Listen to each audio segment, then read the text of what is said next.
Great job, Blake. Thanks for over your beer. That's fine. Because I don't drink. I don't drink because I'm a loser. Okay, so... Yeah, you forgot about the easy one. I hate cell phones. I do hate cell phones. I still hate cell phones. And I still hate cell phones. But this isn't about me, this is about Jill. Okay, so our next roaster, I'm pleased to introduce a guy who's already, trapped you in an awkward conversation at least once by now. Nick is an engineer at his core. He can figure anything out, except when it's time to change the subject. I'm still trying to figure out myself why he's dating a girl who lets her subconscious speak through 2 stuffed dogs. I'm guessing maybe it's Nick's ability to bridge the gap, to meet in the middle, just like both of his eyebrows. But I really, really like Nick, and I'm glad that my sister's dating such a great guy. He's absolutely one of a kind. I mean, you'll never meet anyone like him. What other engineer would ever land a girl like Jill? But of course, it's all relative, given that her last boyfriend was kind of like a felon. So you can't lose Nick, and according to Jill, you're good at everything. So come on up here and prove it.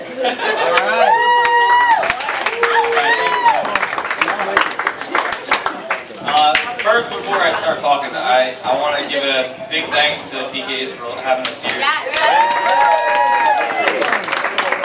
And Megan and Marissa. And Megan and Marissa. Megan and Marissa! Yeah! Tip your bartenders heavily. A lot of... We've already done that. A lot of us here actually frequent the place a lot, especially the Conahans. I don't know, you guys probably get here more than your own house. Which one? Anyway, one of the things that they have is on Thursday nights, they have a game called The Price is Wrong, which is basically you bid on miscellaneous things and whatever. And one of the things I actually learned from The Price is Wrong is that the only way to win affection from Jill's parents is to not know the price of sexual items. I don't think I've ever seen somebody as happy as Jill's mom when I did not know how much a sex swing cost. Beach, how much does it cost? $450. The price is wrong! I had Nick put the studs in. So anyway, I do want to thank PKs because it took a while for us to find a place where we were going to have this, and it's really great that they let us have this here. Colleen, it's very hard to pick on you because there's a lot of really positive things about you. Like HIV. This is actually a benefit. Claims dying of AIDS. Thanks, everybody.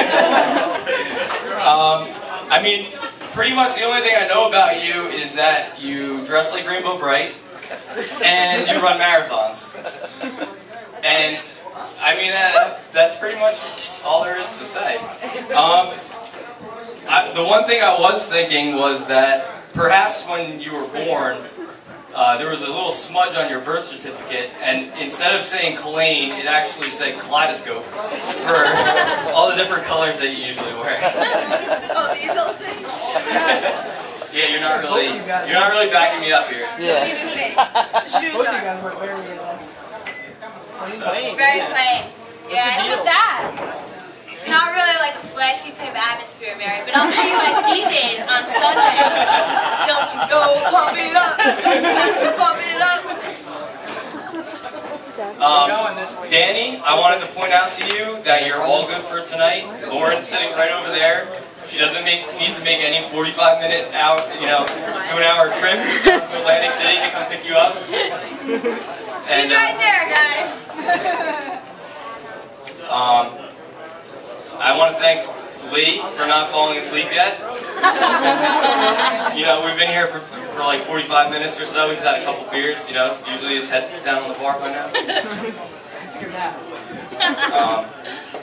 So, what I wanted to say about Jill, there were a couple stories actually I wanted to tell about Jill. One of which was the very early on when we first met. We played on the same softball team, and we had exchanged numbers and whatever. And Joe and I went to the boathouse to go get dinner. And as we were walking towards our table, I thought I saw Jill, and I texted her from our table and said, hey, you know, like, if this is you that's here, like, why don't you come over and say hi? And it was her, and she came over, and Joe and I, for some reason, decided that we were ready for a feast, and we had all kinds of appetizers out and everything. We had buffalo calamari and pizza as the main appetizers that we had. So Joe comes, I should say stumbles over, because she was destroyed. Because it was a Sunday, and that's what all the cool kids do. So she comes over, and she sits down, and she says, you know, we start talking, and I offered her some food, and she said, oh, no, I don't want any food. Next thing you know, she's taking fistfuls of calamari and putting them on the pizza and shoving it in her face. And I'm sure most of you guys don't know my cousin Joe, but he is so protective of his food that when he goes to the fast food places, he eats his fries before he even touches his burger because they're easier to steal. But be fair, he knows that from experience because his brother Mike showed him that. Which brings me to my next point.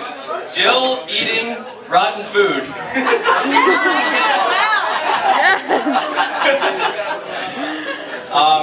No, I wasn't actually going to talk about that.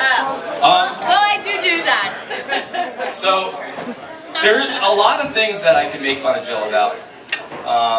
She is straight out of Freehold, but she thinks she's straight out of Compton. She is super competitive about just about everything. She has some OCD issues. For instance, when she can't do spin classes because when they tell her to put it up a notch, she has to put it up 2 notches because she doesn't like odd numbers. So she can't watch some of her favorite TV shows because the channel is an odd number. That's so true. It's a problem. But the other thing I wanted to talk about was how, you know, despite her hard exterior, she's actually very emotional and soft inside. And I learned this one time we went to a wedding together. And I don't know if you guys know this, but she is the best claw machine person in the world. Like, no, I am. I get it from my mama. And that's she is second to none. It's like she can hustle people for money by just claw machining stuffed animals. Anyway, we were at this wedding and she clawed up a bear with the Yankees jersey or shirt on it, and the intention of giving the sweatshirt to Pupsy. So most of you guys think that, you know, she's a little crazy and she has these 2 stuffed animals that she cares about. What you don't know is that it goes deeper than that, and she feels for every stuffed animal on the face of the planet. We're in the hotel room and she takes the shirt off of the dog and gives it to Pupsy. And I was just commenting that the dog looked like a creeper, and she burst into tears.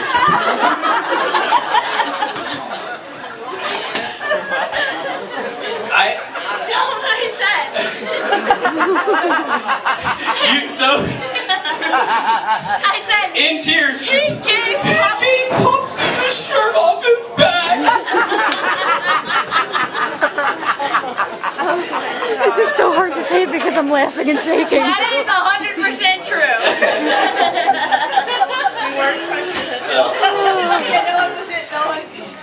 No one was in disbelief.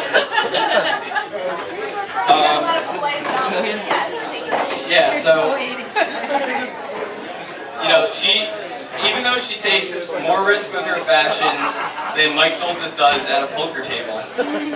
True. I love her to death. Risk. And Risk reward, you know? Take that as a compliment. Thank you. she's a great girl. So, I'm going to give it back to Clayton. I think it's off the